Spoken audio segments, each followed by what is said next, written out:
Hi, everybody. I'm Jennifer Tryon, and welcome to our Ghost Garland class. Thank you for joining me live. I decided to do the class live so that you could ask questions to me live, and I could just answer them face to face, so we won't have to do the Q&A afterwards, because we can Q&A the whole way. Hey, that's good. I should coin that. So this is what we're making. The little ghost garland, and you can make yours, well, you've got enough material to make it twice as long as that, but honestly, just keep your little ghost going and your little candy corn going as long as you want. You can make it as long or short or whatever you want, but the idea here is that you're creating something. Yes, you can break out for Halloween, but it's going to help you practice your free motion quilting skills. But also, it's going to really have, I'm going to kind of come back here. It's going to really have a little homespun look. The idea isn't for that so that your lines are perfectly straight. The idea is that it's got a little like squiggle. It's got a little fraying. I really feel like that's what lends to the look of this, that the edges are a little off. It really looks, cute and homemade and really not perfect at all. So, don't beat yourself up if your smile is a little, no big deal.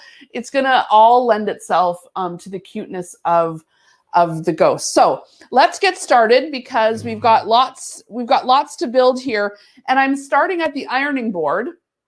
And I'm just getting my last pieces ironed up. So we're going to start with our yellow, our black, and our orange.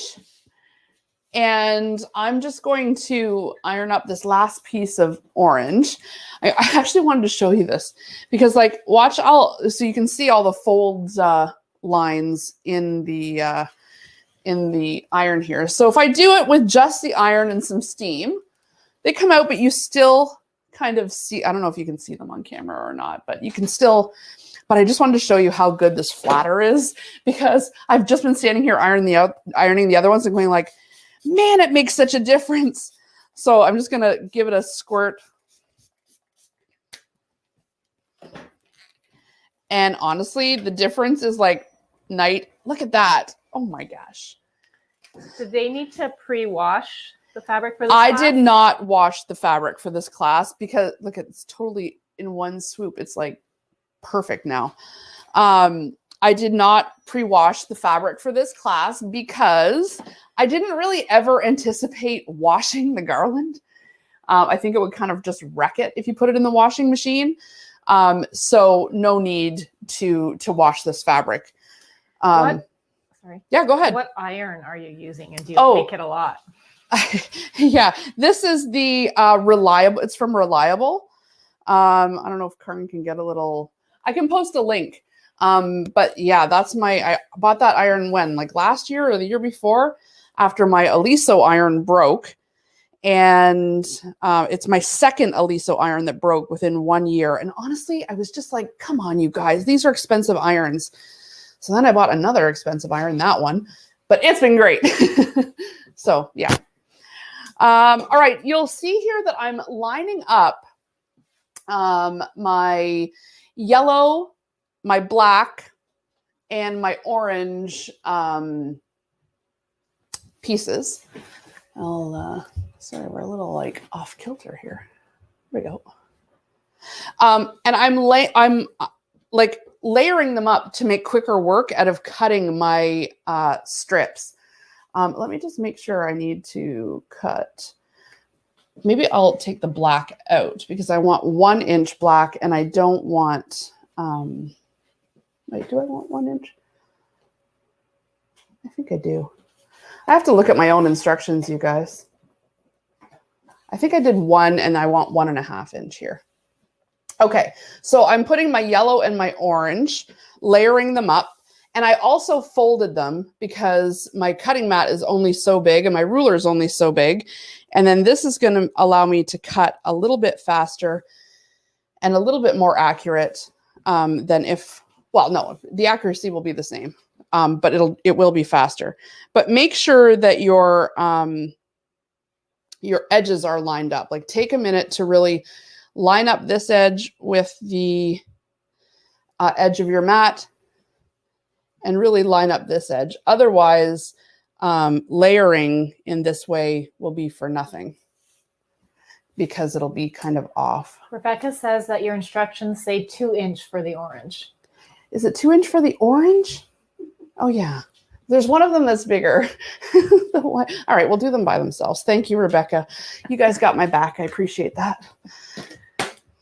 I've only made this like 20 times. And 2-inch for the orange, 1.5 for the yellow and white. Right. All right. So we're doing them one at a time. So much. Not only did I waste time by telling you to do it the wrong way, but now I'm doing them by themselves after all. Okay. So 1.5. And I'm using the rotary cutter here. Who was it in the group that only first discovered the rotary cutter? I giggled at that. So this is really all you need for like a good amount of candy corn. But if you're thinking that you want to make your garland really long, I would go ahead and cut the rest of your yellow, or you can conserve that for another project. I'll leave it for now. That was Tanya Holden. Oh yes, Tanya, that's right. I'm glad she discovered it. This is why we're all here. We're discovering all kinds of new things. We have a few more questions, comments about the iron and the ironing board. So they'd like to know what the ironing board is, and if you, in any chance in the future workshops, you can get a discount code for a reliable. Wouldn't that be good? Let me see what I can do. I know I did talk to them at Quilt Market one time, and I was like, "Hi, I'm da-da-da, and I present on TSC." And they were like, "So?" And I was like, "Oh, okay, bye." They didn't care. I mean, not that it's that big a deal, but I was more saying, did you ever think about putting your products on there? Because they're so good. Anyway, I didn't get very far, but it may be worth revisiting for sure. Okay, so there's a 2-inch, a 1.5 inch. And now I'm going to just make sure that my white is pressed also, because the white you need to subcut because you want to use the white for both the candy corn and the ghosts. So we're going to cut that 1.5 inch strip off, but we'll make sure that we leave the rest of the white intact because we need that for, we need the whole piece for the ghosts. And the ironing board is also from Reliable. Yes, the ironing board is the quilting ironing board from Reliable. And it has, you'll see like a squared off end. Can you see the end of the ironing board? So it's great for quilting because what do we use that arm tip for? Like, it's just sort of annoying that it goes into that triangular point. So I really do like this. Although I honestly think the best ironing board is really the one that you make yourself out of like an old table or filing cabinet or something like that, where you get a big wide, but I have to move this around so much. This is why I opted for it. Okay. So I'm going to fold that and bring it to my cutting mat. And if you want, if you feel like you don't have a totally straight edge here, you can square it up first if it's feeling a little frayed or not so straight. You can afford to go off a little. All right, so someone tell me it's 1.5 for the white, right? Mm-hmm. Yeah. So I am going to square this up because my fabric goes off the edge just a tiny bit, and I do like it to be nice and straight. So if you need to square it up like this, square it up is just a sewing term for make it straight. So that you've got like a square edge at your corners. So now that's nice and straight on the line, and now I can go over 1.5. Is anyone new to using the rotary cutter and mat? Because I don't mind explaining. You want to make sure the lines on your ruler line up with the lines on your mat on both sides, and then that's how you're ensuring that you have a straight edge. And if you're, this is for Tanya, if you're cutting for the first time, I like to hold my rotary cutter with my finger like this, with the right side of the blade towards the ruler, butted right up against, And you want to cut with confidence. Like you want to just, vroom. Even if you're a first timer, and you want to put quite a bit of weight on your ruler, because it can like shift like this, and then you'll end up with a big cut like that. This is also why we don't cut on this side, because then we'd be cutting into our good fabric. We want to cut into the smallest possible piece in case we ruin it. Then we're only wasting this instead of the whole bigger piece. So make sure you've got lots of weight on. Sometimes there's handles, but I find if my own body weight is quite effective. Who knew it could come in so handy? And with confidence, nice and then you'll make sure you get through all those loose parts. If you get a nick in your blade, you might end up with a couple spots where it's not cutting a few threads, but don't sweat it. We're all we've all used those blades for months longer than we really should have. Okay, so now that we've got our strips, I'm gonna just open them up and close my blade, because you know what'll happen there.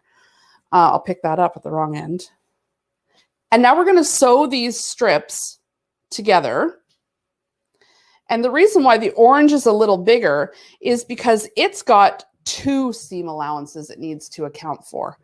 And when you look at candy corn, it just is a little bit fatter in the middle. So let's do yellow. Do you want yellow on top, or what? It doesn't really matter because you can turn it around, but I think white's on the bottom of candy corn. Now you can pin this if you want or not. I'm just going to lay it nice and flat the whole way and allow the fabric to just kind of attach to itself.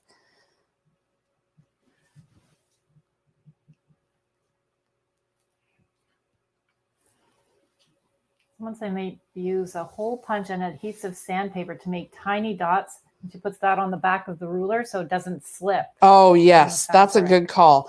And there are even, that's a good hack, because there are a lot of anti-slip products you can buy if you're really having a hard time. But I do find, like, if you get the hang of it, you'll be able to do it. Okay, I've just got my orange thread in my machine here that I'm going to use for the free motion part of this. I am going to change my foot if you have the option.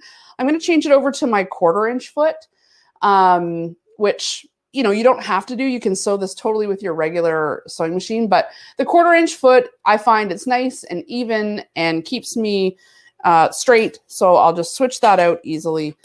I'm going to attach my 1/4 inch foot, but don't sweat it if you don't have it.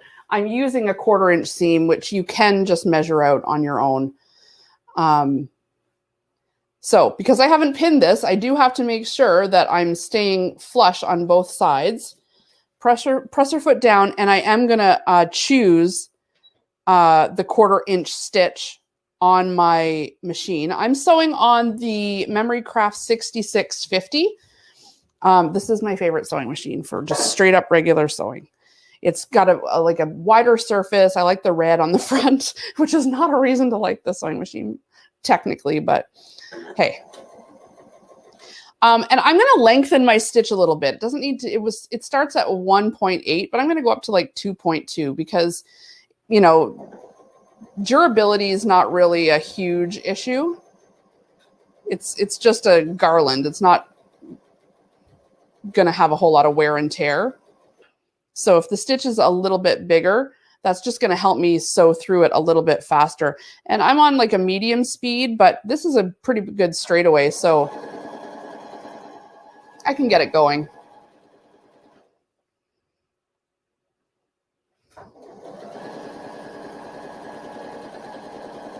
Is your ironing board adjustable?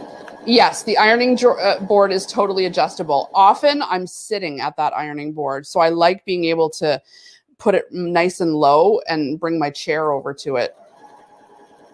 If I'm ironing out a full like fat quarter bundle or something like that, you thought I was going to say like laundry upstairs. No. Or if I'm like doing a quilt and having to do all the little seams at once, I almost always sit down.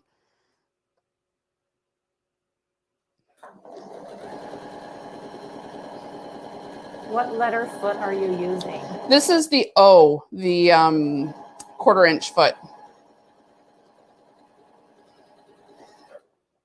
And I'm not back stitching because that's going to get cut off anyway. And now I can open it up. Now you can press your seam. Why don't we press our seam here? Just because it'll be a little less cumbersome once the other one is on. So I'm going to press this seam toward the orange side so that it doesn't show through.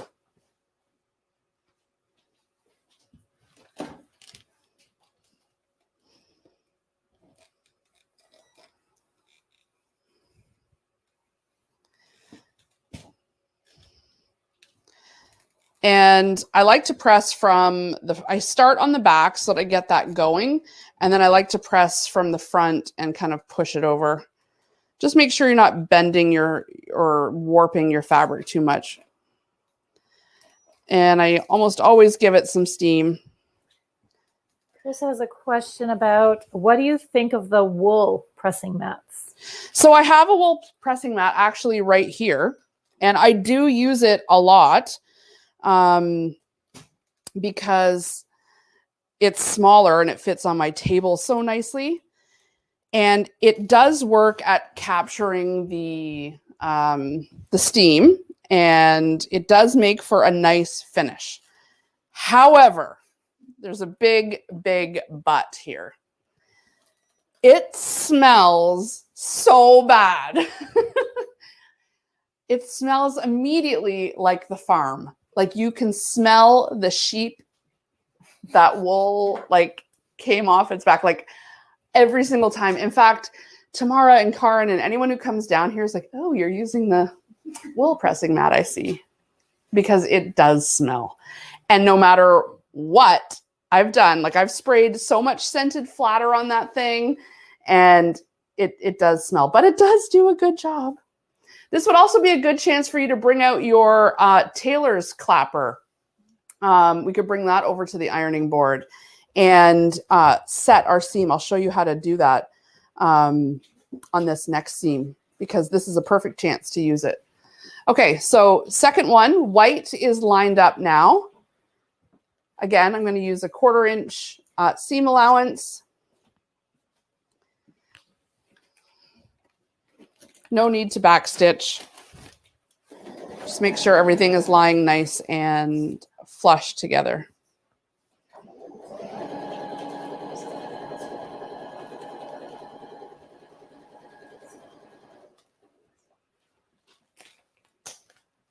Oh, I don't.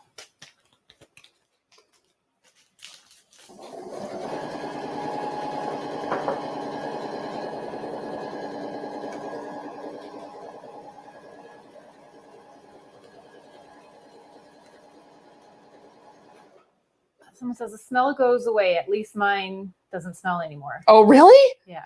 Mine still smells. Or maybe I'm just sensitive to it now and I think I can smell.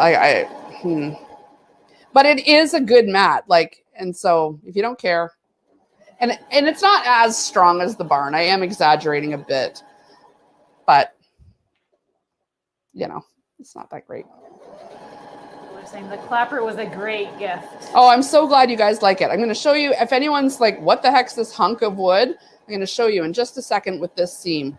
Oh, here's someone said mine is smelling okay. You need to use wool setting on the iron. Oh, really? That's a good tip. I didn't know that. That is a good tip. I'll try it. See if it doesn't smell. Okay, we've got our stripes here. It's looking like candy corn for sure. I mean, is there anything cuter than candy corn? Honestly, I thought this up and I was like, that's genius. Ghosts and candy corn, so cute. All right. So I'm just going to also iron this towards the orange. And now I am going to bring over my tailor's clapper. And this is where you can start to use it. And hopefully you'll see the difference. So here's what you do. because this is made of oak, natural fiber, there's no finish on it. It's just been sanded nicely. Once you use some steam on your seam there, you can see the steam coming up. Right away, put that clapper right where you've worked. And now what's happening, and it's similar with the wool mat, is it's absorbing that water and setting it on your seam so that, and the weight of the clapper helps just that seam lay nice and flat. And maybe it's a bit of an illusion, I have no idea, but it really does make for a nice flat seam. And just move it along your entire strip here.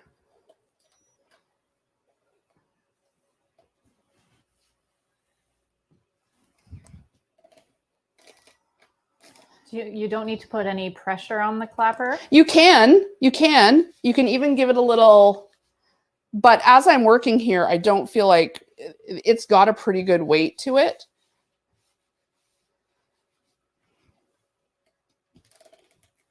So I like to just kind of have it help me while I'm working on this. It can work on that. And then Nancy Caron, est-ce possible d'avoir la référence de ton fer à repasser et de ta méga planche à presser? Very good. Go ahead, tell me. So she wants to know if you can give out links for the links machine for the sewing machine and the ironing board. Yeah, and the ironing board. Yes, I will put a link up. Okay, so I am just going over my seam now with, and so I did the one, I don't know, I'm going to try to show you overhead here if you can really see the difference between, I don't know if you can, but the white seam is laying actually quite a bit flatter than the yellow seam. So I'm just going to quickly do that to the yellow seam too, because it really is nice and flat. Does it?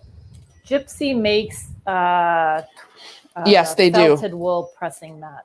It's same as well, felted. Yeah, I think it's the same. Gypsy also makes a tailor's clapper, and they are, I'm just going to say, Gypsy is like a brand of, a sewing distributor makes its own brand of stuff that people want, basically. So when there's a trend, they go overseas and then they get them made, which is fine, but that's why I decided to buy you guys from Jackson's Mills, because they're the ones that make these and it's their product. And, you know, Gypsy it's just sort of knocking it off. So I thought I better do the right thing. Okay, so you got two options here. You've got enough fabric or fleece, fusible fleece, to put this on your whole strip. However, you should make another one of these strips if you want to use the whole thing. What I'm going to do right now for class purposes is just cut this strip in half, because I do kind of anticipate that you'll be making these, you know, throughout the day and into the weekend, because depending on how long you want to make your garland. So I'm going to go ahead and just do half so that I can fold this over. And I'm going to get quite a few candy corns out of just this piece anyway. But you can go ahead and make a second strip if you want to just do that all at once. But honestly, it's the same number. It's just more a matter of like, I'll be able to get this done and show you how to do it in a more reasonable amount of time than, you know, doing the huge, long piece. So one of the sides of this fleece has, you can feel, is a little rougher than the other side. That's how you know there's adhesive on it. So this is a fusible fleece. And so what I'm going to do is bring this over to the iron, and I'm not going to steam it. You don't really need steam on fusible, and it doesn't really hurt, but you don't need it. And it also doesn't need very long to fuse. So you don't need to burn it on there or anything. Just keep it nice and straight if you can. I kind of already went off mine a little. No big deal. And try not to touch the glue side, the fusible side to your iron, because it really does just kind of make a mess and stick. So there's the first, I did it on the first side, and now I'm going to just touch it on the back just to make sure it's nice and stuck on there. Would serging the seams work okay? You could serge the seams if you wanted, but it's a waste because they're just going to get cut off, because we're going to free motion around this and it's just going to get cut off. So if you did that, there's no reason to waste the thread. Just leave it nice and hairy, because we're going to cut this eventually. So as part of your, so now it's stuck on. You got it on both sides. It's nice and crisp and cute. And part of your homework was to cut out your template with your ghosts and your ghost faces.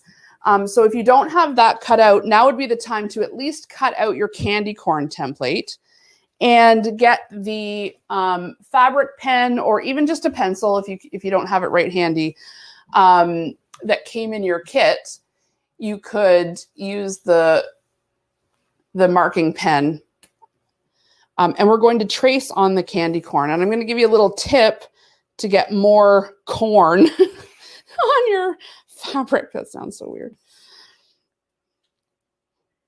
Do you ever use a pressing sheet for the fusing step to protect the iron? Well, I should, but I never do. So I'm going to actually rotate my corn like this. Leave a little space. This way I'm going to get more. So if I was going like this and then like this and like this, then this part would be wasted. So you can get more if you don't mind that it alternates between what's on the top and bottom, which no one's going to notice. It's a way for you to get more candy corn out of your strip.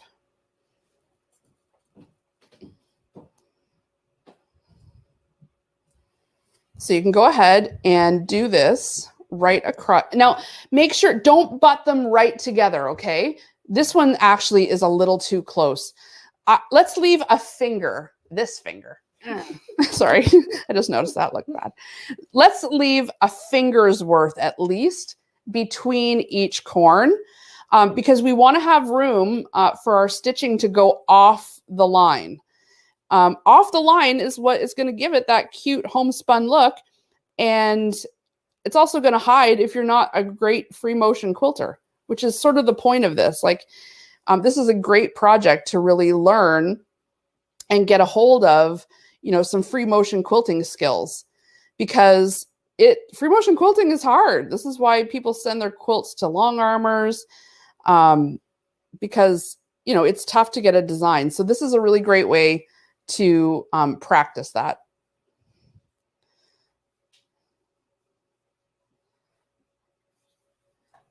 Who's making this along with me and who's just watching? Come on, confess. Whatever you decide is cool with me.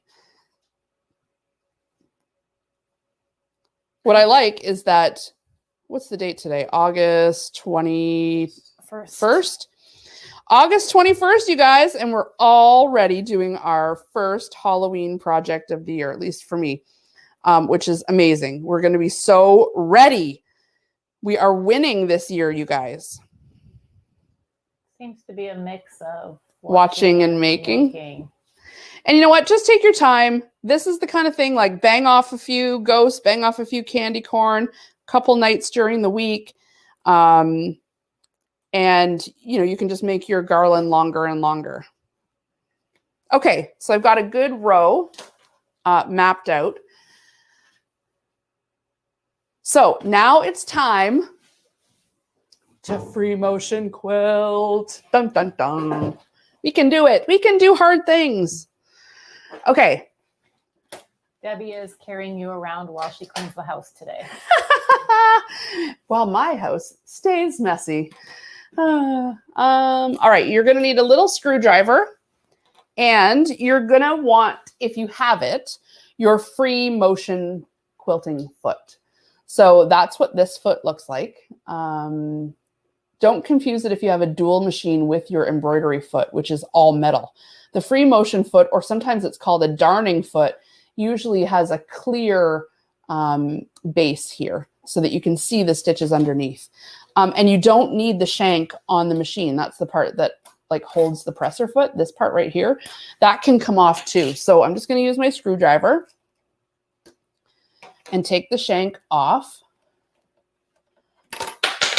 Right off like that and throw it across the room. I'm actually putting it in my little handy tray there that we got in our kit, the thread stand. I like that thing. I have a needle question for you. Yeah. Joyce says she's making it along, but her machine sounds funny. She's using a size 11 needle. Should she change it to a 14? Yes, 14. I've got the red tip needle in here.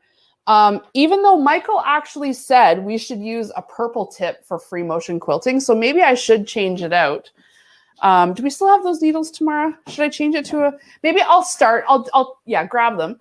I'll start with the red tip because that's what Michael said to do. Start with your red tip. A, they're not as expensive.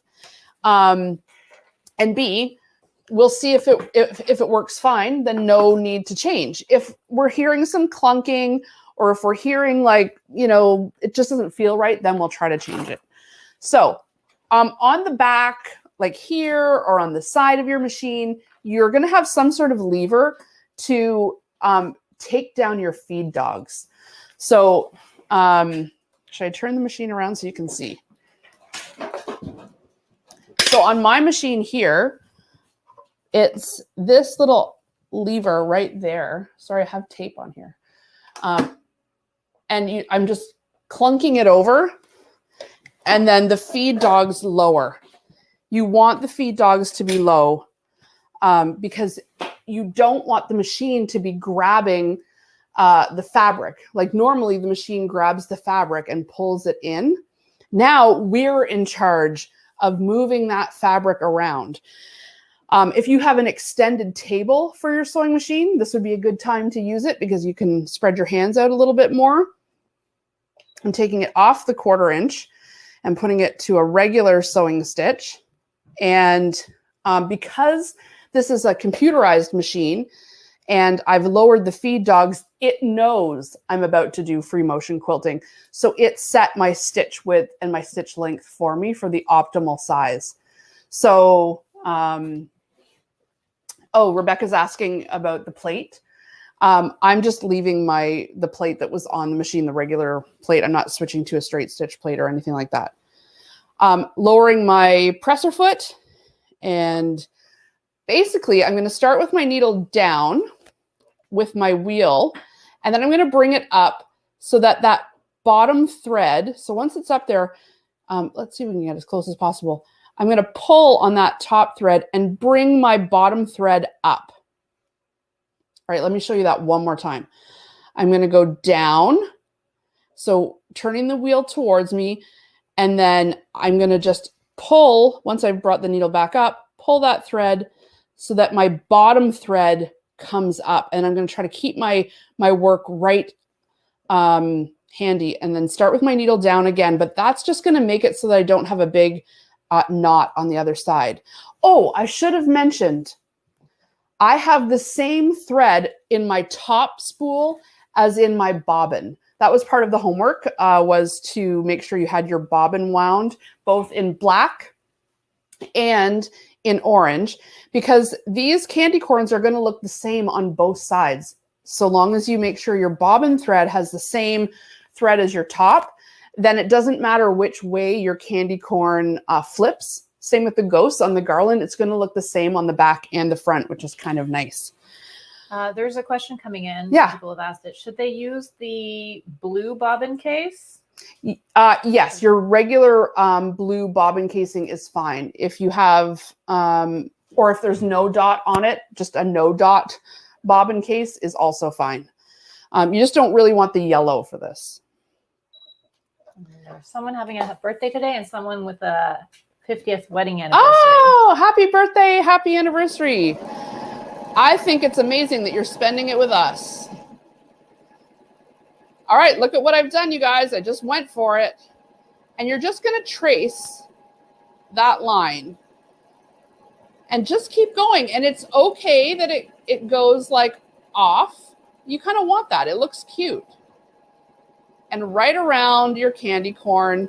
I think we're probably going to end up doing it about 6 times. Sandy's asking, does the different color on the bobbin cases mean anything? Yes, there's just a little more tension. It mostly matters for, I find, embroidery. You want to make sure you have the yellow dot bobbin in if you have a dual machine. But for your regular sewing machine, I don't find it makes a huge difference, but there is a difference in tension. So if you're having difficulty, you might want to change out the bobbin casing. Rebecca says, not gonna lie, this looks terrifying. No, you're gonna have fun, Rebecca. You're just gonna go around and like check it out. You're just gonna look at it. Don't look at the computer screen or me. Pause it if you have to. And now I'm just going to cut that and show you. How many times did you go around? I went around, I actually think I only ran around 5 times, but I suggested going around 6. But you're going to take a look at it and, oh, sorry, not even on the camera here. And then you've got that kind of cute border. And they're not all on each other. That's the point. Because we're going to cut this out closest to the most exterior stitch. And if you cut a stitch, it's no big deal. There's 5 other layers of stitches there. So let's try the next one. So the foot does not actually touch the No, foot. it does not. The foot does not touch. Only you are touching this. This is free motion, you guys. You are in charge. So you could write your name. You could go frontwards and backwards. You can go any direction you want. So I'm going to start just at a straightaway, not on a curve, to get myself going. The presser foot is down. So remember, needle goes down and then back up. And I'm just going to pull that thread so that my bottom thread comes up.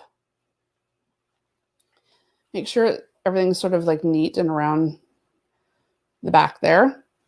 And then with my needle down, you could also use the needle down button. And I'm just slowly.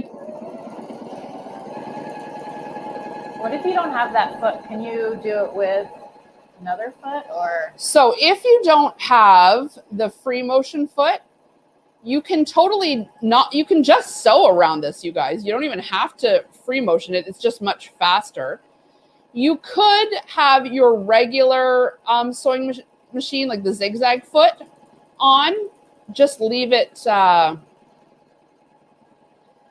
just sew. I don't think your machine will work by letting you lift it up. I hate to advocate for sewing with no foot on the machine because, you really have no protection if your fingers got caught in there. So you'd have to do that at your own risk. But you could just sew around it. It would just take a little bit longer. And getting that curve, honestly, you'll be able to take the curve of the corner even better being brave enough to do it this way. Can you lengthen the stitch? You can lengthen the... Excuse me. Hold on. Woo! Right into the microphone. There, just for you guys. You can lengthen the stitch. Mine is at a 4.5. If anyone's curious, but that's what the machine set it at. I tend to leave it where the machine tells me to put it. Okay. What speed do you have the machine at? Medium. Like it's halfway between the lowest and the highest. So exactly halfway. Jen says she did a mistake already, so now she's just watching. Oh, what happened? Doesn't say. Don't worry. Sometimes watching is the best way to learn, especially right off the hop. And then you can go to it.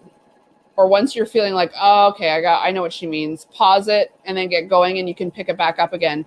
We've got actually a really good break between the end of this class and Liz's stabilizer workshop. So if you do want to watch and then work through kind of lunch, then feel free to stop this as it's airing. Okay, I just got a little wavy there. No big deal. You guys, the rule of thumb is in sewing, if you can't see the error from a moving horse, it doesn't count. I thought that was a pretty good one. First of all, it's ridiculous. And second of all, it also kind of points out that, yeah, it's a little stitch error. Who cares? If you've got too much white space on, like you've just left out too much, you could go back and fill it in where you don't have to go all the way around. You could fill it in just going back and forth on its own like this.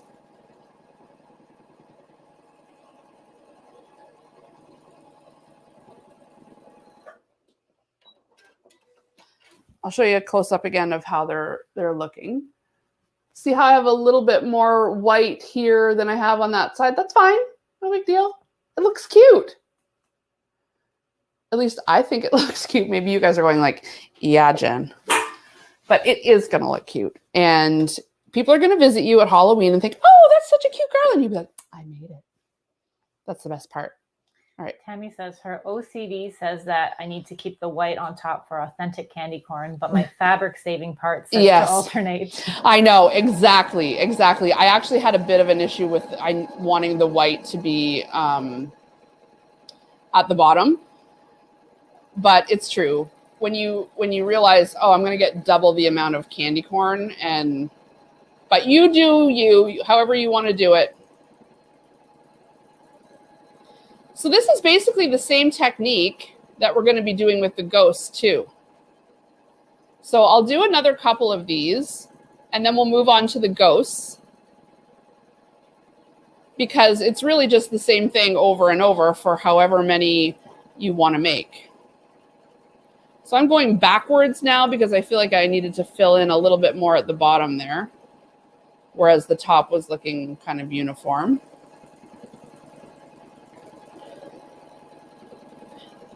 And you can see I'm not moving it super fast.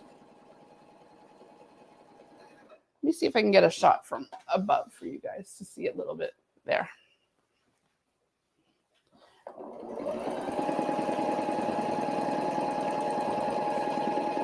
Someone's asking,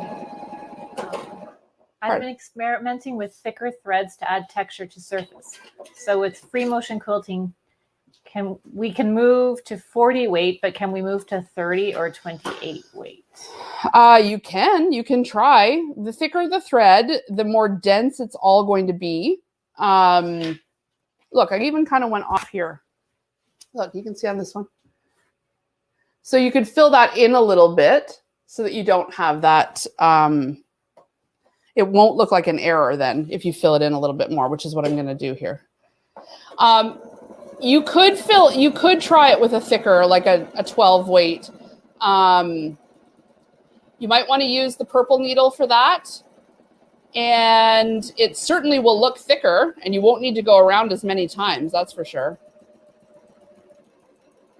I think you could do it.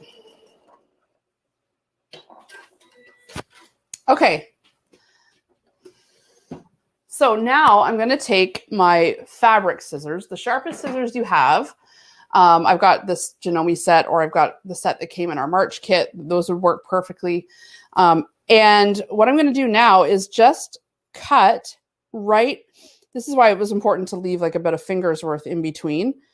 I'm going to cut right around the exterior.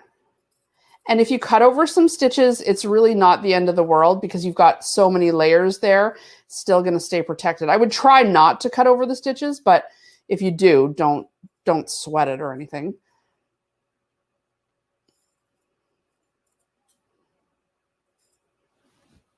Candy corn.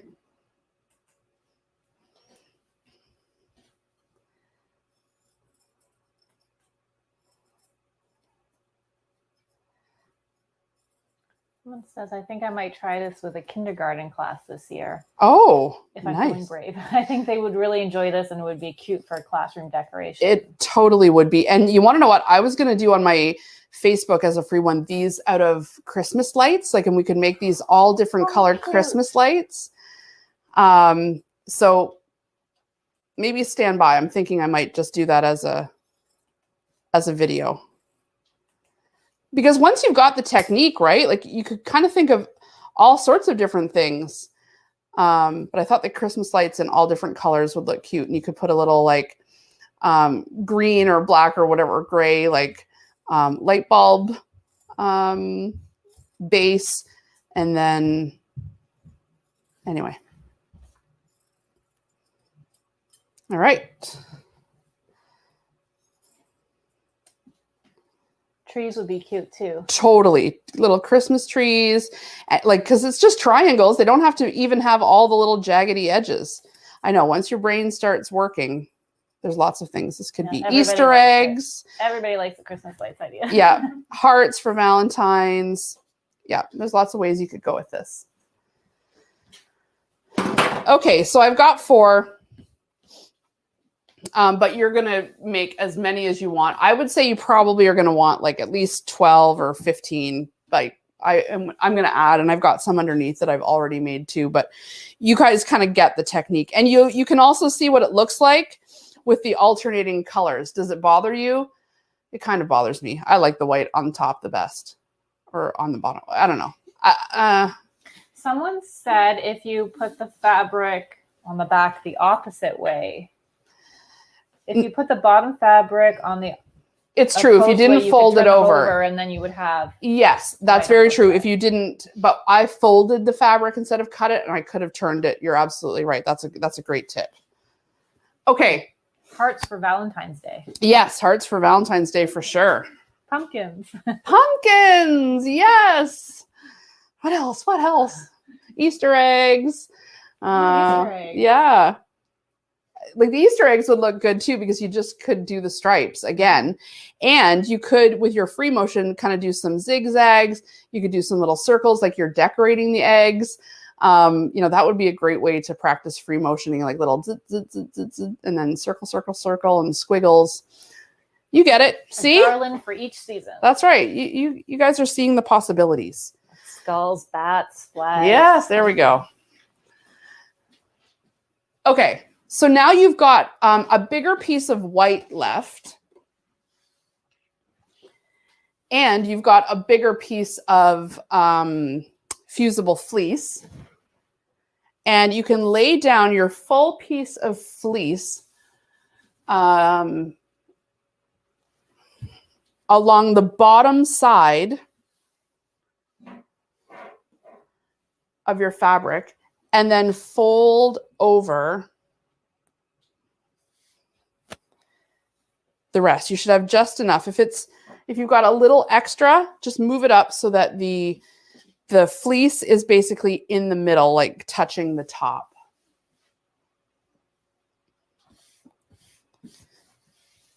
And again, this is going to iron on to the one side, and that's important that the other side is free, because we're going to be putting our little cutouts underneath so that we can trace them on. Aha, you had a little light bulb there, didn't you? Okay, I'm going to bring this to the ironing board. I hate automatic turn-offs on the iron. I'm willing to risk the house burning down. Leave the iron on. Okay. Rant over. Again, no steam, starting with the opposite side.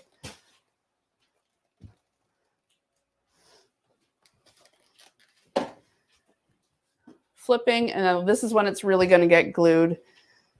Again, the responsible people can use a pressing sheet. I'm just going to try not to touch the end that's sticking out.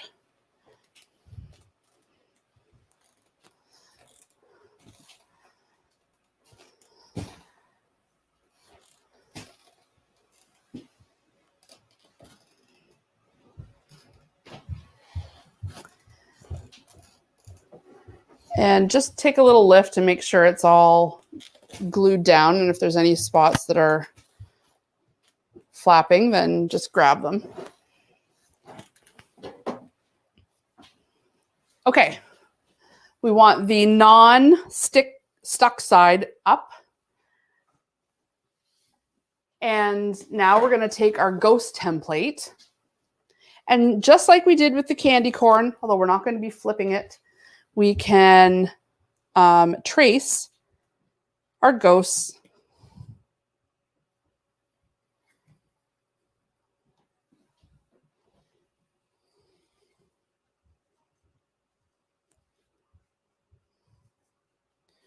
There we go. Again, I would leave, maybe even 2 fingers or a good enough space between, because the ghost requires a little extra time, a few times around.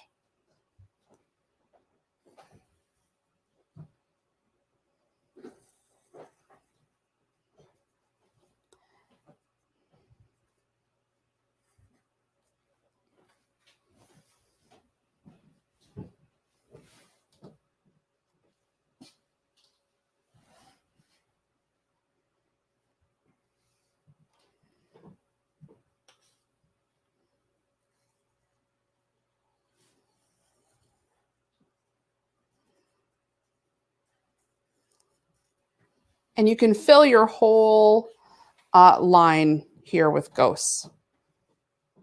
You should probably be able to get about 8 or 9 ghosts out of this strip.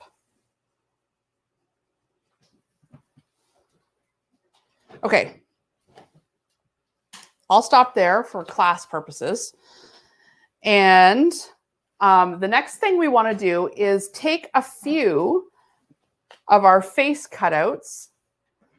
You've got a couple different options.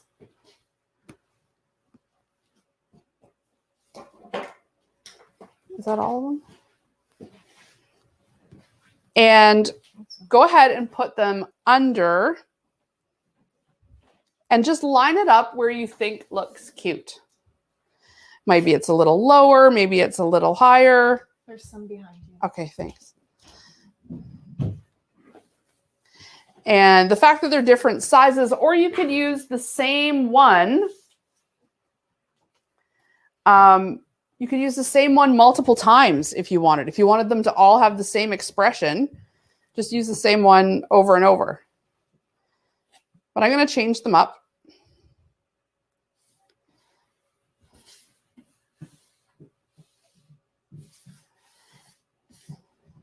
Make sure it's straight. And now I'm going to take my fading pen and just trace right along here.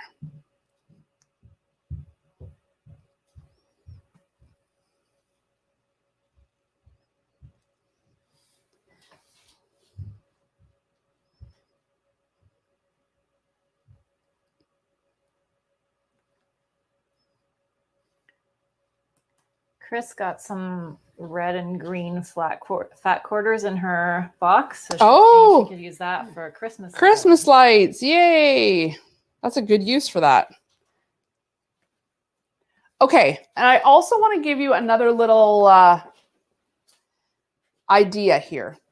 So you've got your big strip of black fabric.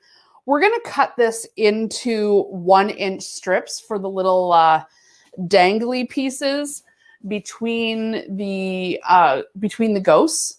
However, there's tons of black fabric there. You can get lots of little dangly pieces out of it. So if you want, you could take a piece of black just off the end, even just the really end of the salvage piece, before you cut your strips, because you'll still have plenty.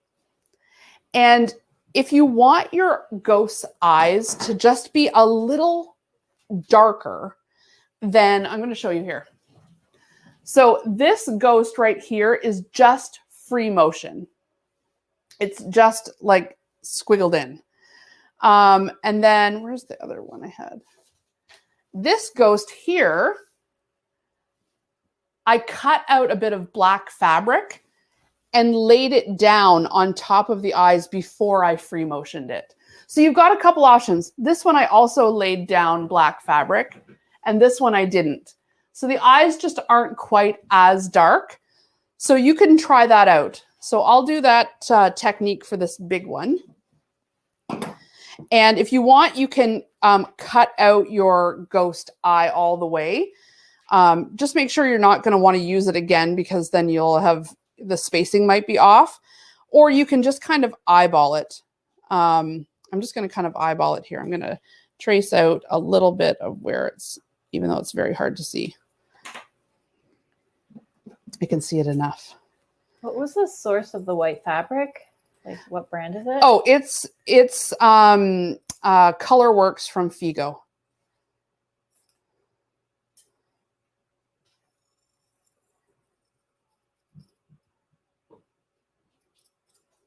All of the solids you guys got are Colorworks from Figo.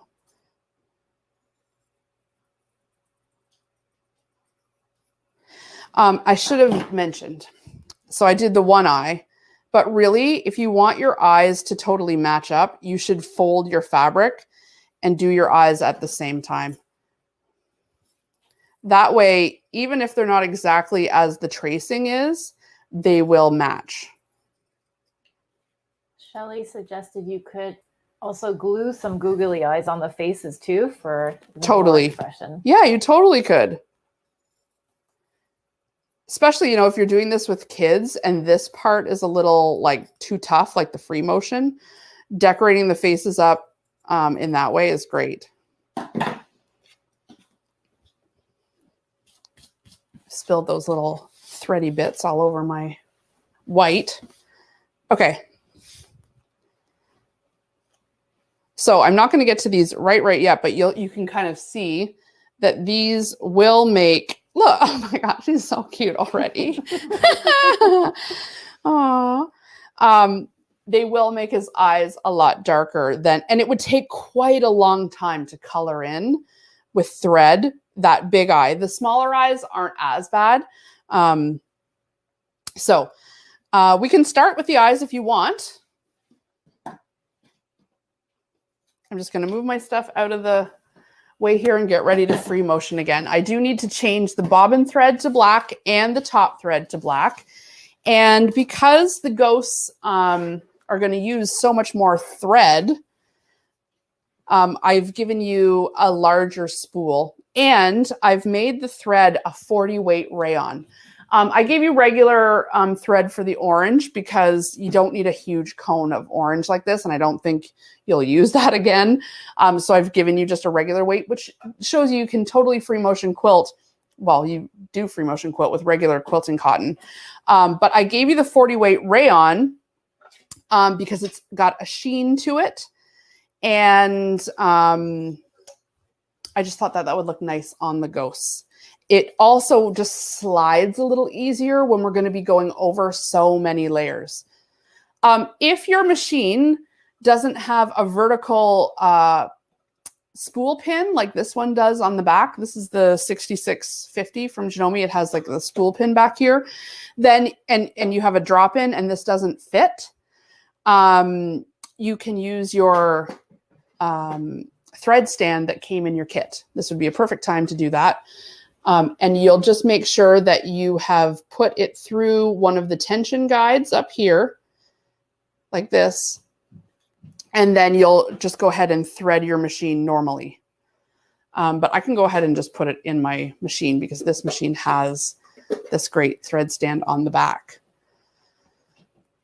Do you need to re-iron since you pulled the fabric up to put the faces under? Remember, it's only ironed on the one side. The adhesive is only on the back. So it's only stuck on the back. This is actually not stuck at all. That this front side will just get sewn down. Okay, thread your machine like you normally would, even if you're using the thread stand. And I'm going to start with a little crisper edge of my thread. Again, that red needle seemed to work just fine. I didn't switch to the purple. If I find that I'm having any difficulty with the many layers here, then I will switch over. Oh, don't forget, change your bobbin thread to black. We don't need a orange ghost. Well, I guess we could have any color we want, but make sure your bobbin thread is the same as your top thread. So my bobbin's going in my machine. I like that it has a little cutter right there. That's handy. And same thing, you guys. Just a little larger. And when you get to the ghost bottom, there's a little more like, you know, moving around to do. But we've gotten a little better now that we've already tried it with the candy corn. And that's the thing to do. Finish your candy corn before you start the ghost, because you will be more confident at free motion by the time you get to this part. And, you know, the ghosts really are the star attraction. Okay, so it's needle down, pulling that top thread. And so that little bottom thread, you can see it just poking up there like a little whisker, is up. And then I can start again, needle down. I'm just holding on to that top thread so it doesn't go down. And now I can stop and snip this so that it doesn't get in the way, because otherwise I'm just going to sew all the way over it. All right. Just follow your line and just guide with your fingers. Make sure you're not going too fast. Your machine doesn't need to be on full tilt. And don't worry if you go off the lines a little bit. I just went off there. Okay, this is a good, maybe teachable moment here. I'm going to stop because my thread is kind of jumping out of, look what's happening. It's kind of like puckering on the top, and ooh, look at the bottom. This happens sometimes, you guys. I am going to change to the purple needle. So this, because this is so loose, is just going to, this is quite satisfying actually. We'll just pull right out. But you can snip it. Might be a little bit faster. And I'm just going to snip all of this. So this is a good indication that either something's up with your threading or you need to change your needle. So we tried. Hopefully the same thing doesn't happen with the purple needle, because then what will I say? Is that what you call eyelashing? Yes. Tamar, could you do me a favor and see if the lint roller is in there? So I'm just using the lint roller because I've got so many little bits here. And you know what? Sometimes it's good when things in a class, like not everything goes perfectly right, even for the teacher. And this is what happens to me when I'm sewing it. Thank you. When I'm sewing at home, well, I am at home, but when I'm sewing all the time, it's like, what happened here? So, you know. Willa's saying, did you put the foot down before? Yes, I did. Okay. And Dandy's asking, so if you get eyelashing, does that mean you need to go up a needle? Well, yes, probably. Michael said for free motion quilting, oh, do you guys do this with a lint roller? This is very handy. It gets all those little bits off.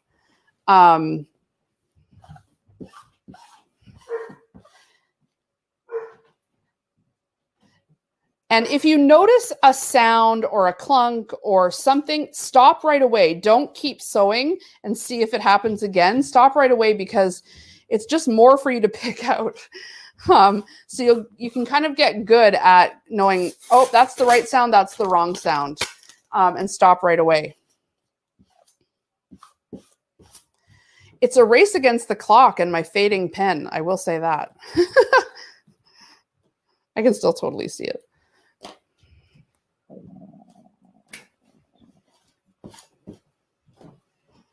All right, we're almost there.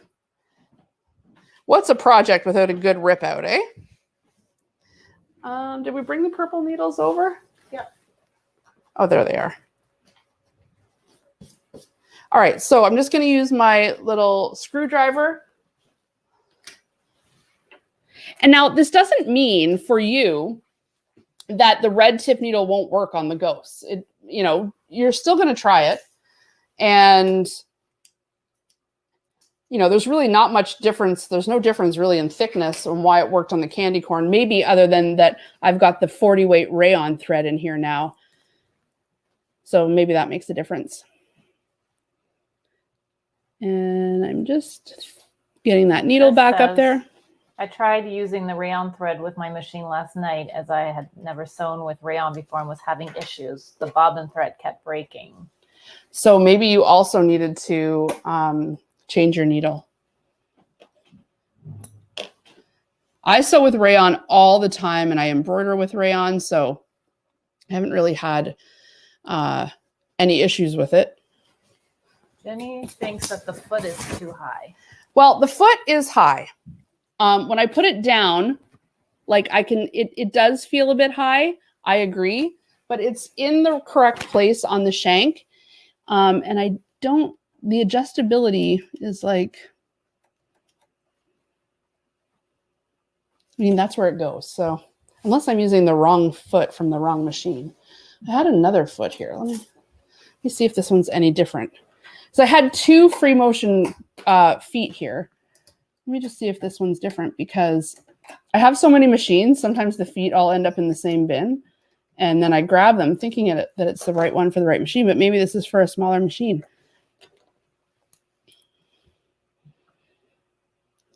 Well, let's just try it. They look exactly the same to me, but I think they are the same.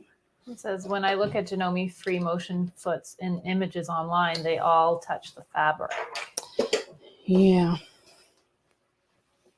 I've had to touch the fabric too. This does feel a little high. Jenny says that her Janome can adjust the height by button on the screen.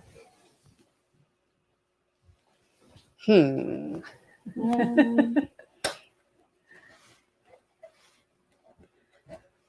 me see here. Well, all right, let's give it a go. Pull it up. I'm going to bring this a little closer to me too. It's going to ruin the shot, but we'll have to reset it.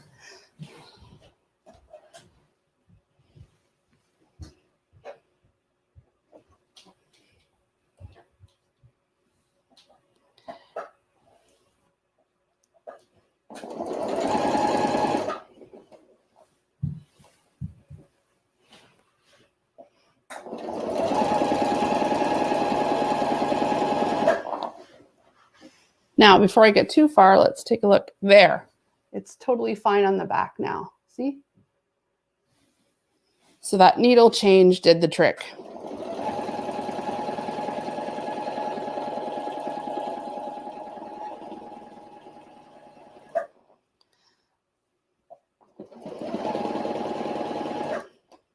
I'm going to snip that so I don't roll over it a little bit later.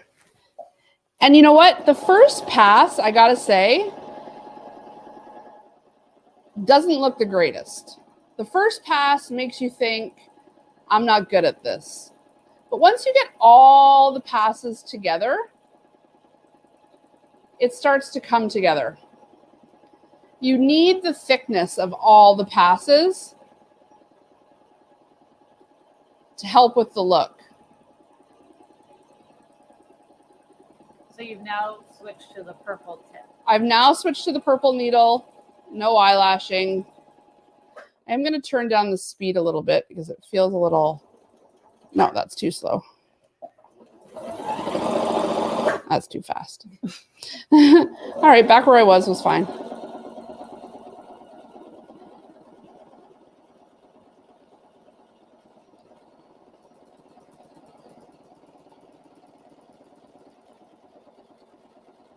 Try to move at a consistent speed.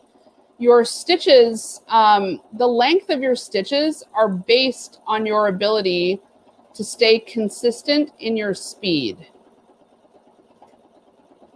Because remember, you're the one that is determining how fast this is moving. And so if you're going quick and then really slow, your stitch length is going to be a little bit different. Someone also suggested putting on the gloves that they got from the last event. It's helped make a difference in the movements. 100%. A pair of free motion quilting gloves would be great in this.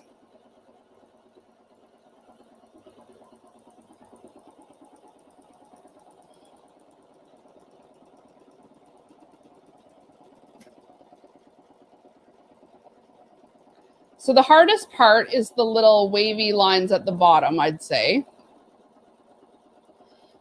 And then going up with on your wrong side is also a little tough. But if you're finding it hard to go in one direction, stop and try going the other direction. Maybe you'll have like more, maybe it uses your dominant hand more to go one way versus the other way. That's the beauty of free motion quilting. You can go any way you want.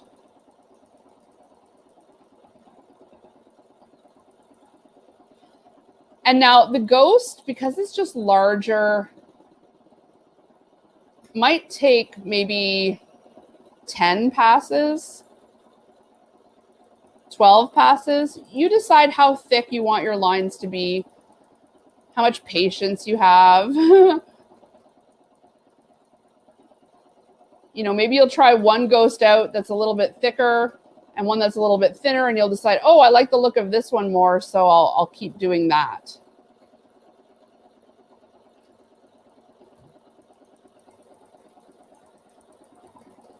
What do the gloves do? Is it for grippy fingertips? Yeah, the gloves have grippy fingertips on them, and it just helps you hold on to the fabric a little better. Do we have a pair in there tomorrow that's accessible? I could show. I didn't use them this time because we didn't put them in the box. I guess that would have been a good thing to include in this class, but you don't have to have them.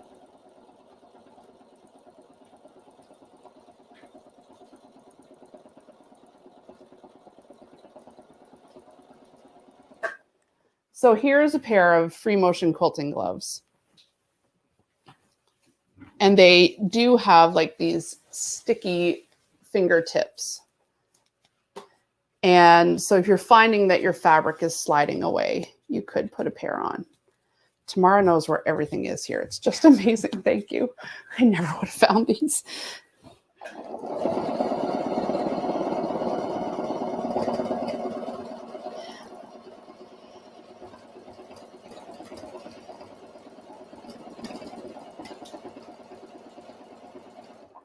Okay, I'm going to say that's pretty good for my outline.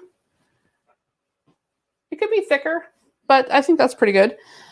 Let's also now do the smile, and then we're going to lay down the eyes.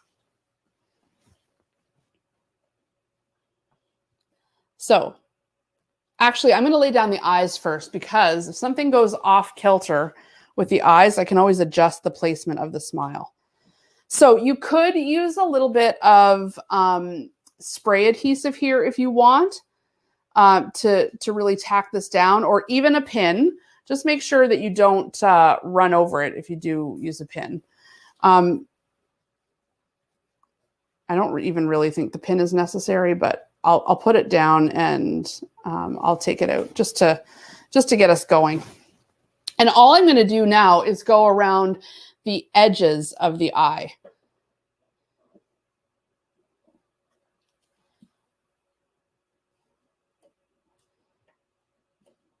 Oh, my bottom thread isn't coming up, so I'm just making sure everything's good here. Of course, now I've got the quilting gloves on. I can't. Oh, someone suggested, Jenny says, I use gloves with no fingertips. Oh. Palm area is sticky and my fingers are free for threading. Yeah, because when you're using the gloves like this, it makes it much harder to feel everything. Oh, glue stick. Glue stick is your friend. Yeah, glue stick, totally. What's that? As long as your needle doesn't get, too gummed up, which, some people complain of that. I haven't really found it to be too bad. The odd time I've gummed up my needle pretty good. How many times did you go around that ghost? I think I probably went around at least 12 times.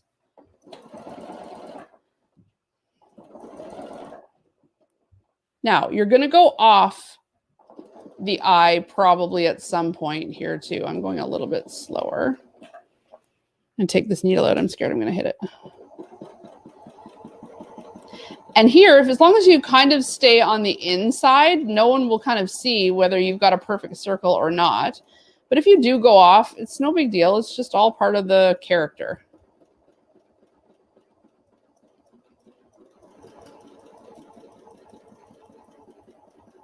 And you really don't need to go around too many times because the black is doing all the heavy lifting. So there's one eye. And we can lay down the second eye. This is a little more important to make sure that things are, he's not looking, you know, mad or he's staying cute. Let me.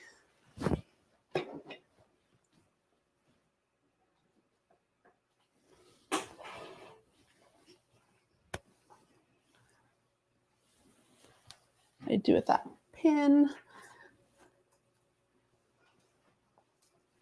So I'll pin this on again, just because I like that placement. So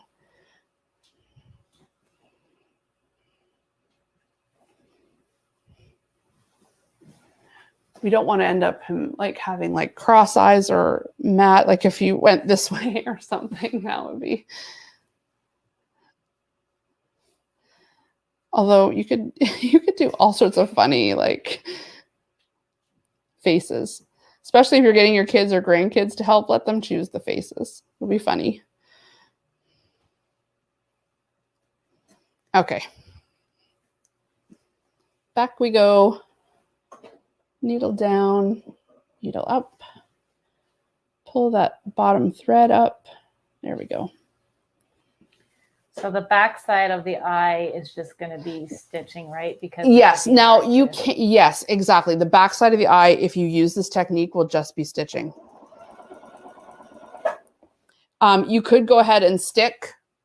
I wouldn't try to sew through and match it up. But you could go ahead and glue stick or spray adhesive on eyes on the other side.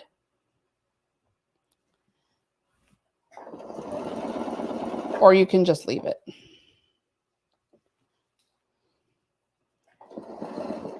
What's the deadline to order a Dr. Light? The 31st.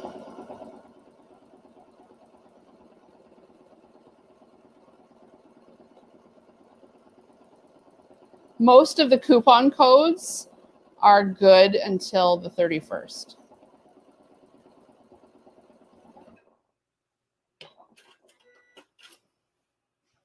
Yeah, you can see on the other side here. Okay, the smile still looks like it's placed pretty well. So needle down, up. Can I still reach that thread? Yep.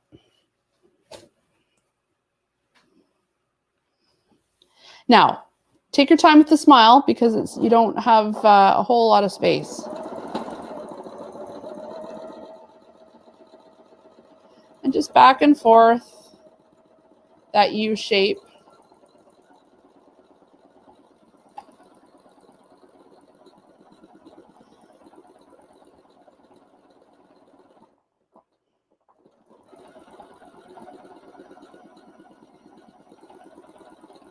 And when you start to get, you know, a little better, you can kind of like fill in the white spots more deliberately. But until then, don't worry if it's kind of going, you know, a little bit askew.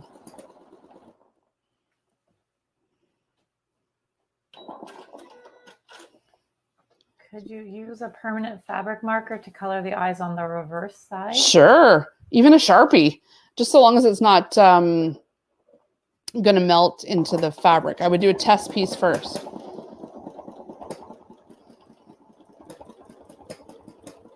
So now I want to show you something that's happening here. And it's just because of the density. You can feel it kind of, the needle starting to lift up the fabric. Look, see how it's kind of popping a little? It's just because I'm getting so thick on that thread. There's nothing really wrong. It's just, it's going through so many stitches. There we go. It's so cute. Honestly, I think it's so cute.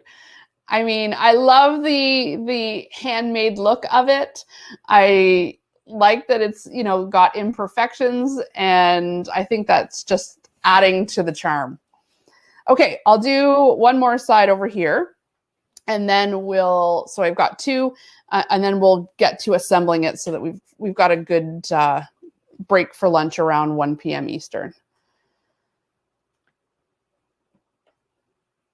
Oh, my top thread's not going through. Whenever the top thread or the bottom thread doesn't come up, I just rethread the bobbin because it should slide up easily. It just could mean you got something a little caught. Can you just say again what foot you're using? So this is the free motion foot. Sometimes it's called the darning foot, and it's got a clear bottom. But again, if you don't have this foot, you could just sew around. It'll just be a little harder to take the curves. But the idea here is that we are practicing free motion quilting. We've got the feed dogs down, remember, because you're responsible for moving this fabric. Just going to stop with the needle down. If your machine has the option to, when you stop sewing, have the needle down, definitely use it because it holds your place. If the needle was up, either I'd have to put it down or I'd lose my spot and then my row of stitches wouldn't all be even.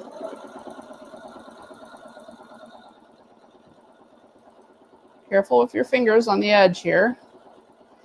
And remember what I said, the first one always looks like, oh boy, this is not going to work out. But you've got many more passes to get the real shape. We won't judge our ghost based on the first time around. Could you zigzag around? You could. You could. You could try it. I probably wouldn't. So you can see here I'm kind of like getting this part caught. Just fold it or roll it and put it under your hand if it's getting in the way.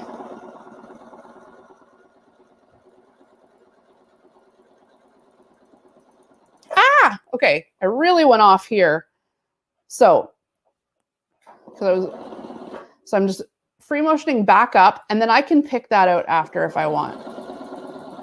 Or this could be a ghost that's wearing a bow, and we could cover over that little mishap. There's always a way. Remember, we're not doing sutures on anyone's heart surgery here, so nothing can go that wrong.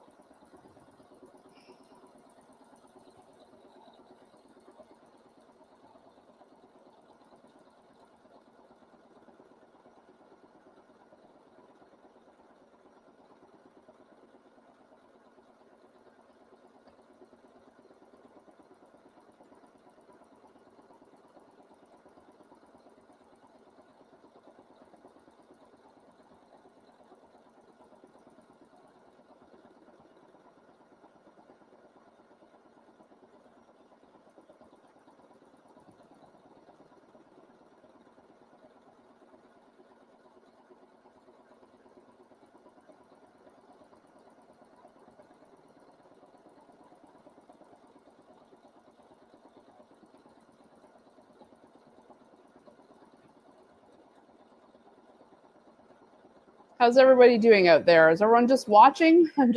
I'm concentrating here too.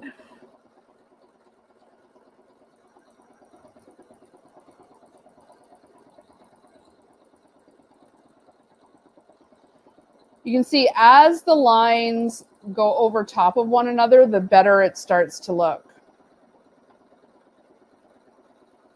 The more having one little line out of place seems to matter less. So don't give up if your lines are very, scraggly at the beginning. You're also going to develop some muscle memory here where you just get better at taking the corners because you've done them more times.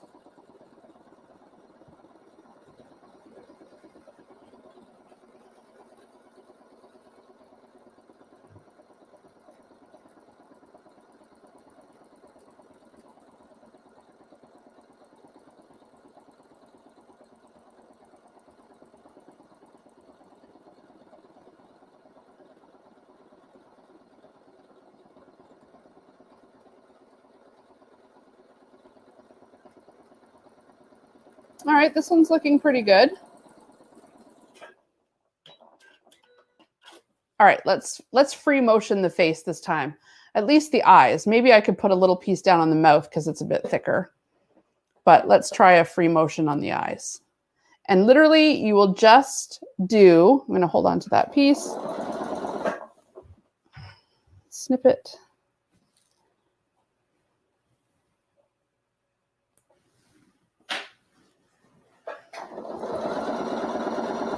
And literally just circles, like with my hands.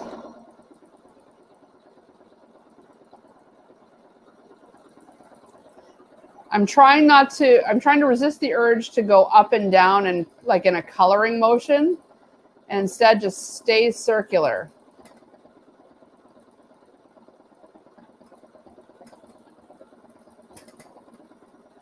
Again, I'm getting a little bit of that bounce starting to happen now because the stitches are getting so thick.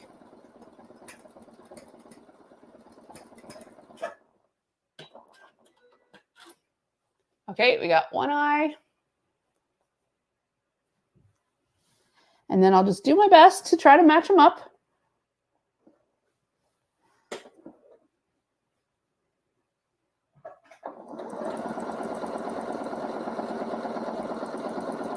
Chris says those snips are wonderful for getting close to the fabric. 100%. And those snips are a little curved so you can get right underneath your machine needle.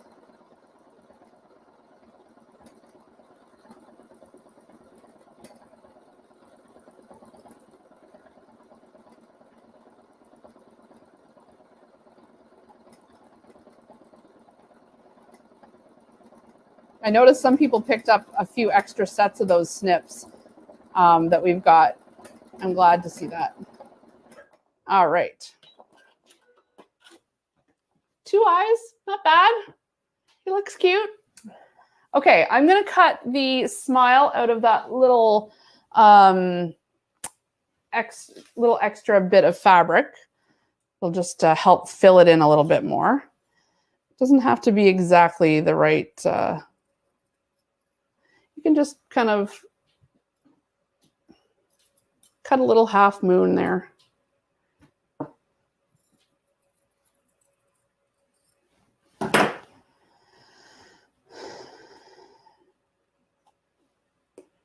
See? Little cute face.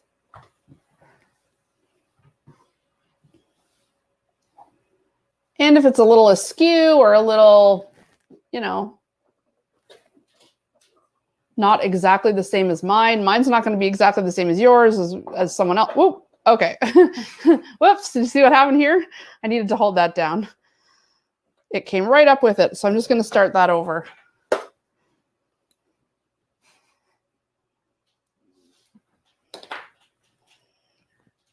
So maybe a little bit of glue here would do the trick. Or I'm going to start right in the middle. Oh, and now I've come unthreaded. Okay. Let's just have all the things happen at once. That's all right. We can rethread. Rebecca's tempted to make a Pac-Man out of the extra yellow fabric. Oh my gosh. Like chomping on the ghosts. That'd be so cute. I love it. Everyone's got great ideas.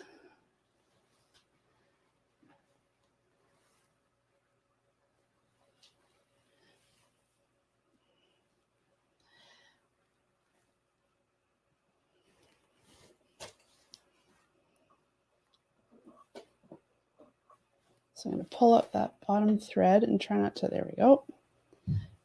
Now I may just manually push this down for the first couple of stitches here, or I need to get a pin in it because it just keeps lifting. So I'm just going to use this pin to flatten it back down. And then I'm going to just stab it with this pin, keep it in place.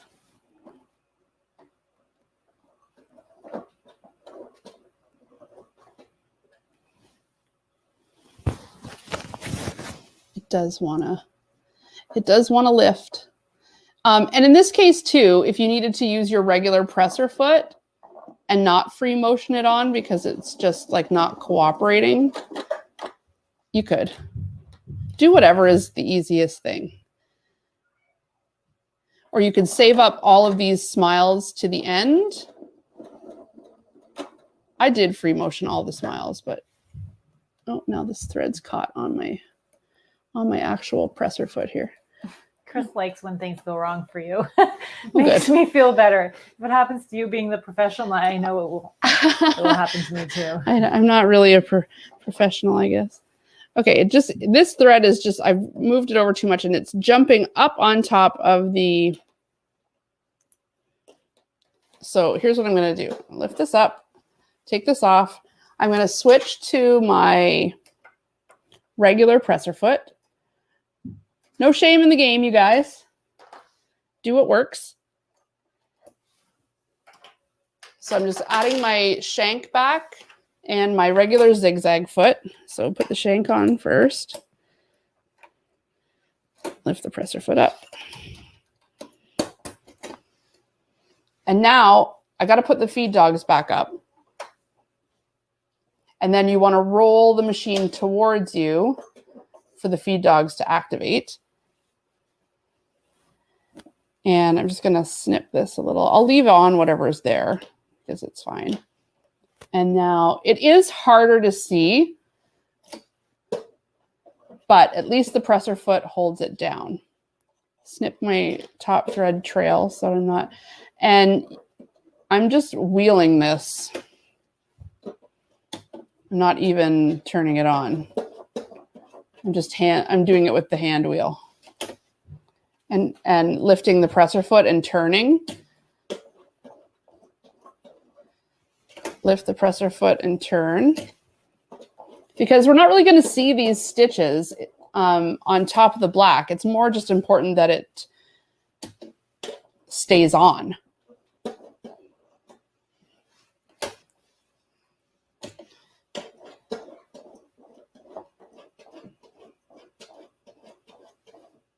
Okay.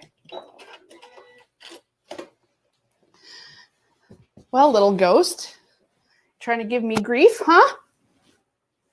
You in it with the kids? He still looks cute, though.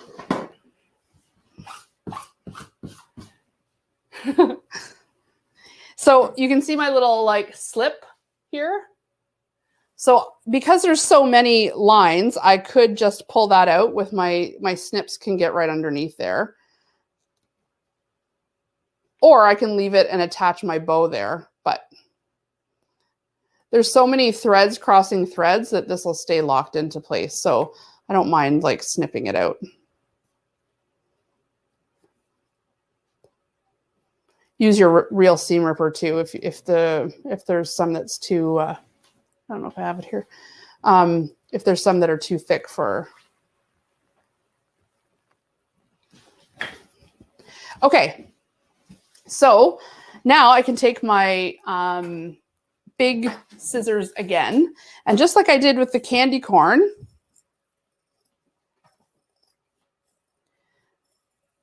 cut out the outline of the ghost. And I think that it looks best if you get it as close to the lines as you can. It will mean you probably snip over some little threads. It's okay.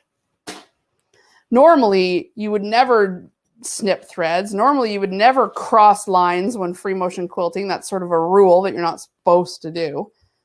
But that's why this is kind of a fun little project.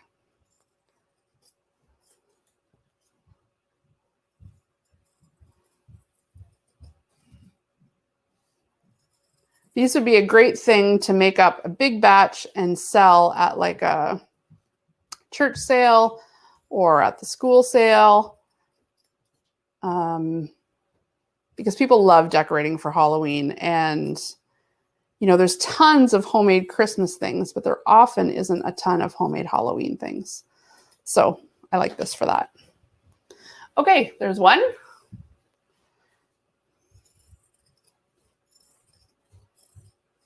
Oh, someone explained that you've been painting with your needle and thread. Yeah. It's just like coloring, drawing with your thread, free motion quilting. because you really, are moving it yourself and coloring it in. Wonky and improvisational. Yeah. Free mode. It's very freeing.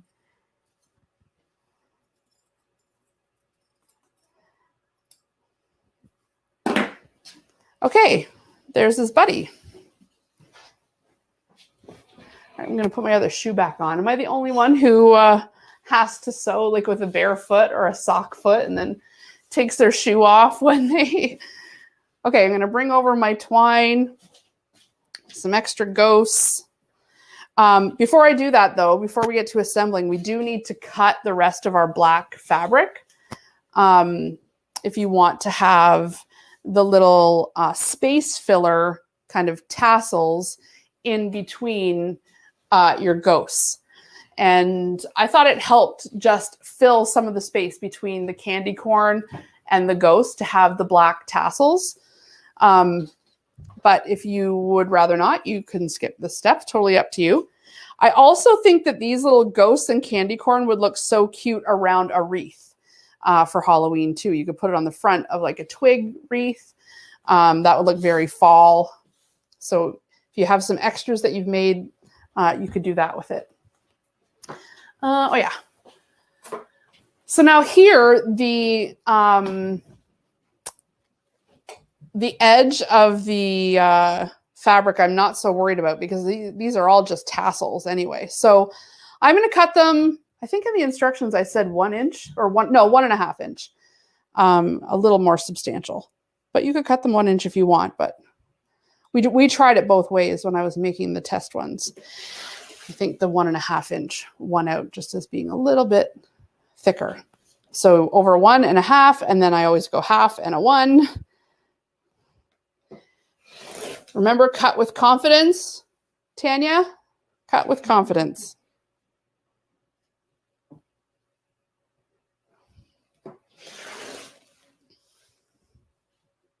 And I would probably, if you're going to do the tassels, cut your whole strip of black.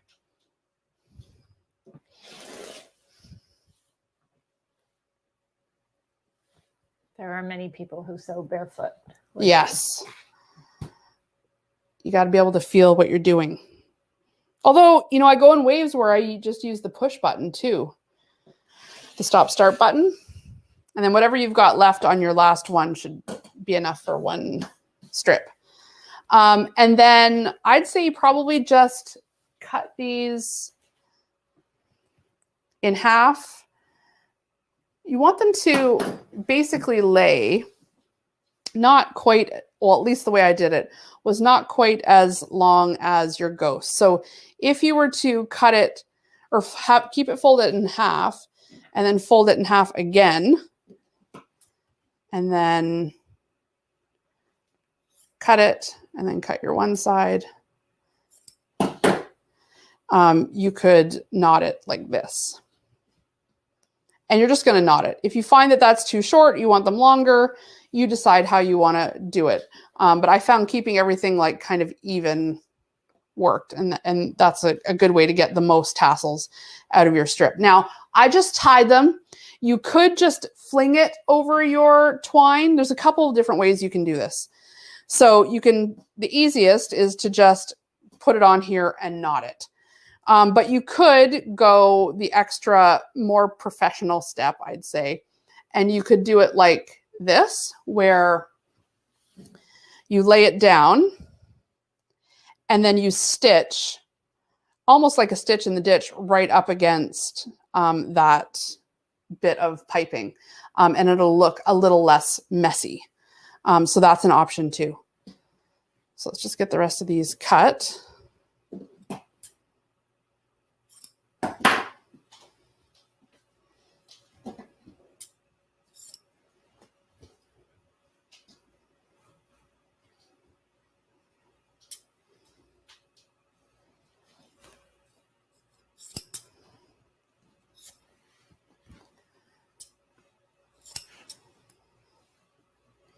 Doesn't have to be perfect. Again, we're going for a shaggy here.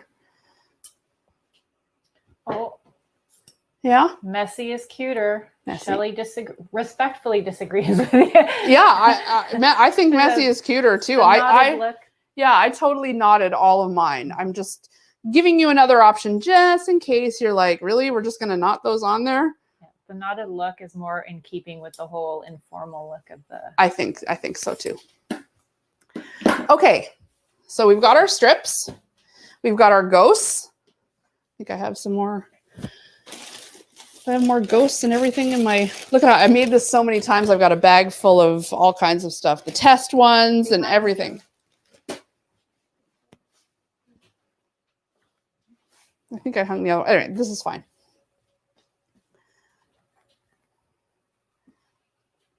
Okay, so I'm just gonna snip this one off of there. We have the option now of adding some bows, if we like, to just, you know, keep the cuteness factor elevated. What did I do with the bows? They're on the table somewhere. They're on the table. Oh, there we go. I got my bows. In your kit, you should have, I think, 5 bows. So you decide how often you want to use bows and who you want to use bows on. But basically, you can take your hand stitching needle, which was in one of the which is in the candy corn. Oh, that twine makes me sneeze every time. There's also some red thread in your kit. You're going to use this for this class and for Amanda's berries on her foundation paper piecing wreath. So take one of your hand needles now. You could do a couple stitches with your sewing machine, but honestly, by the time you get it all threaded and the bobbin and, you know, it's just as easy. Even though I'm not a proponent of hand stitching, I almost never want to do it. I always try to find a way to do it with the machine. I usually in the end think I should have just hand stitched it. I think Heather Bailey's little back class was perfect for the hand stitching, getting me back my hand stitching mojo. Okay, start in your ribbon so that the knot gets tucked away in the knot of the ribbon. And then you can kind of trim any little extra sticking out. Place it wherever you like. I would probably make them uniform. And then just hand stitch it on. You can kind of sew around and up and in. I would just try to keep the stitch from coming all the way to the front. I am going to go through the back of the bow and the back of the ghost. What does the finished one measure? I'm not sure if they mean the whole garland. The whole garland. We gave you, it was 10 feet of twine approximately tomorrow when we were cutting it. Yes. 10 feet of twine. So I would leave at least a foot on either side. So 10 feet is the full length of the twine. You've got enough to make about 8 or 9 ghosts. So you're going to spread it out in between. So it's about an 8-foot garland that you've got enough material for. But again, it depends on how many ghosts you're willing to, and candy corn you're willing to make. Some people are suggesting using a little bit of glue. Sure. Also to put the bow under the smile, like a little bow tie. Aww. That's so cute too. That's very cute. I love it. And you can even trim that up a little bit or make it a little bit more bow tie-ish if you were willing to kind of work with the bow a little bit. Oh my gosh, that's so, I'm just such a sucker for the cute stuff. I'm definitely, tell me in the comments, are you cute Halloween or scary Halloween? I'm definitely cute Halloween, in case you haven't noticed. Definitely cute Halloween here. I'm not into horror movies. I'm not into any of that stuff. I like The Great Pumpkin, Charlie Brown. That's good for me.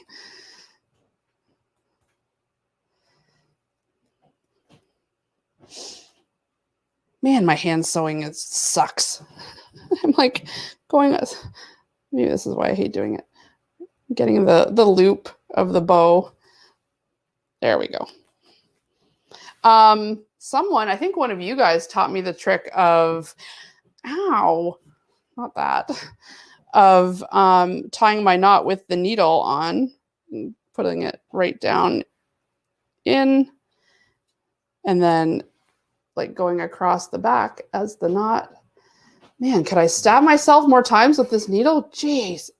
So putting it in and then underneath, and so that it's tying right in your stitch. There's a few people that are just commenting that they didn't receive the email for the class today. Oh, really? Yeah. So. I did notice a few came undelivered, so. Oh, so maybe there's a problem with their email address. Okay, so if you didn't get the email with today's links, then email info@homemade.ca, and then we'll re-forward it to you and check that your email was entered incorrectly. We did notice in the registration site, some people had inadvertently put like .bomb instead of .com, just like random typos. And whatever was entered in the registration site is what we cut and paste and exported out. So if there was a typo, there's a typo. I also noticed that some came back saying that the email was too big for their because it did have all the patterns for the whole day in it. Oh, so we could split those up individually. The patterns are also all listed in the files section of the group. So you can always find them there. And again, you can always email info@homemade if you need anything, and we'll just send it right to you. Okay, you can kind of see what I'm going to go over a little wider here. What I'm doing here, laying it out. I'm going to leave about a foot, maybe a little bit more at the end. So I think it looks cute to have it like kind of dangling. And then I'm just going to kind of lay them out. Leave a little bit of space, and then I'm going to know where to tie and where to sew.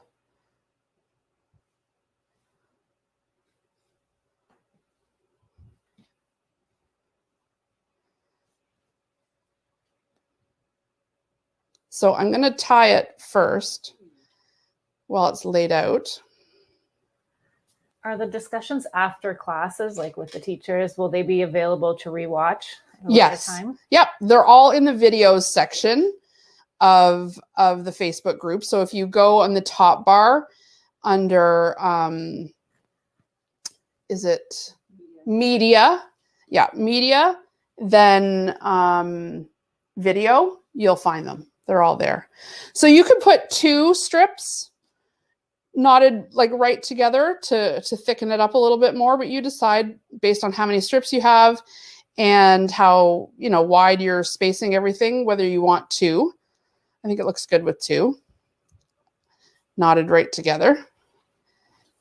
And then I'm going to just hand sew these right to the twine. Now, can I find my needle? Needle. There was 2 in that little candy corn. I know, I already lost the first one. But I did just have it. It had red thread. There it is. Oh, right on the edge. Okay. So depending on what you're sewing, switch your thread up. I'm going to do the candy corn, so I'm going to use orange.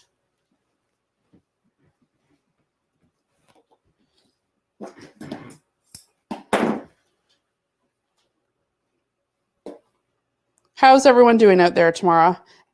Rebecca says, if you get blood on the ghost, you'll go from cute to scary. It's true. That's actually, quite useful.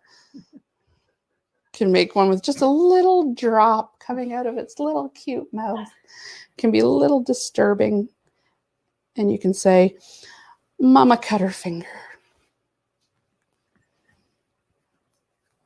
All right, this is how I tie my needle or my sewing thread.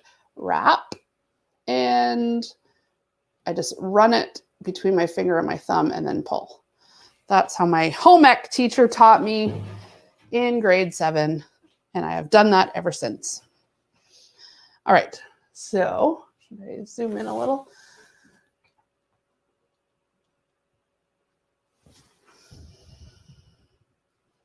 So I'm just starting in the front of the twine, giving myself a couple stitches here so that it's, and kind of far apart because you don't want the twine like splitting on you. Oh man, I'm the worst at this.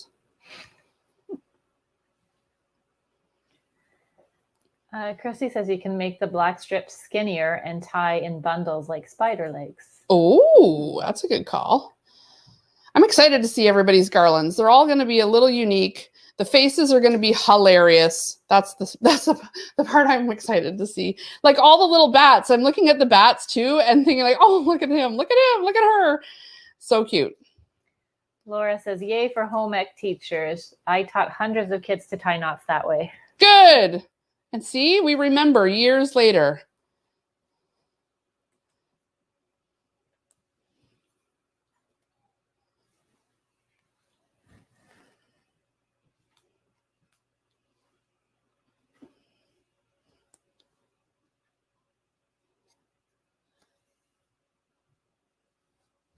Now, there's other ways you could attach this to the twine.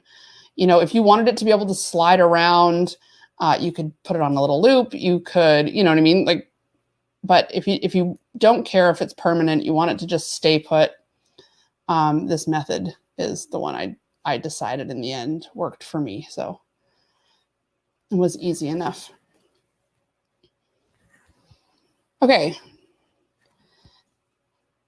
Tying it off at the end here, just by making that knot. Sometimes I do that twice, put it through, and then tie the knot and pull. Then you can snip it right down.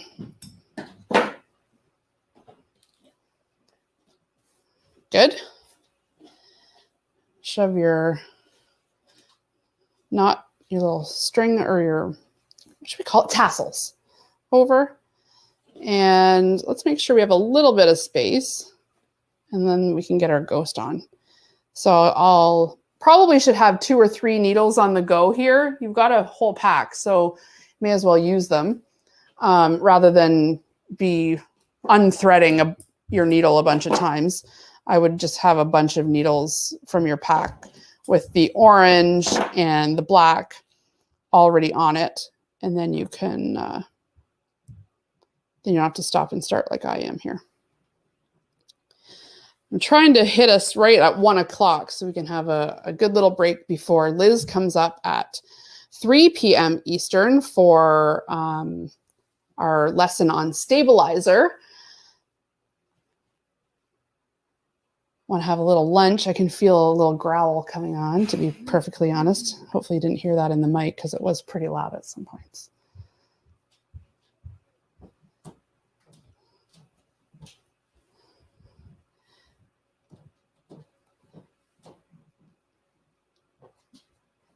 So like I said at the beginning, you know, you'll probably work on this maybe even throughout the day while you're having your lunch.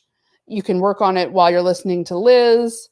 You know, even before Minky's class starts tonight, well, this afternoon at 4, Minky's class starts. And Karen, how long is Minky's class again? 1 hour, 7 minutes. 1 hour and Karen knows it's a 1 hour and 7 minutes. So originally on the schedule, we had said her live would be at 6, right? But we can do it a little bit earlier. We can wrap up the day a little bit earlier if we do her question and answer basically right after her class finishes. That way, you know, you have a little bit more of your evening. You can work on your projects or you can take a little break rather than just waiting around for her live to start. Should be nibbling on your popcorn well. I know, I totally should. Carolyn has a question. What's the question? Where did you get your plastic needle case that you showed during Michael's talk?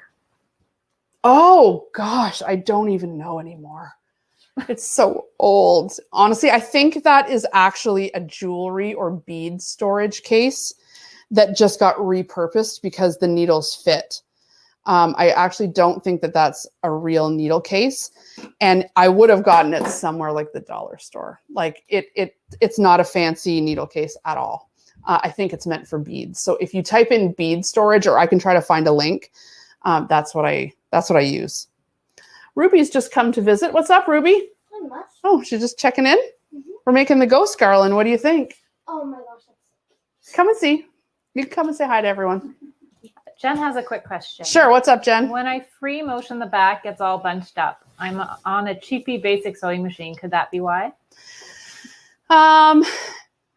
It probably, like we said before, has to do maybe with your needle. If it's bunching up just at the back, you might want to try rethreading. But you also bunching at the back. Usually bunching at the back has to do with how the top thread is threaded. So that's my instinct on what's going on. It might have to do with your machine, but honestly, even cheap machines work. So I hate to think that, you couldn't do this if you didn't have a top of the line machine. I think you could.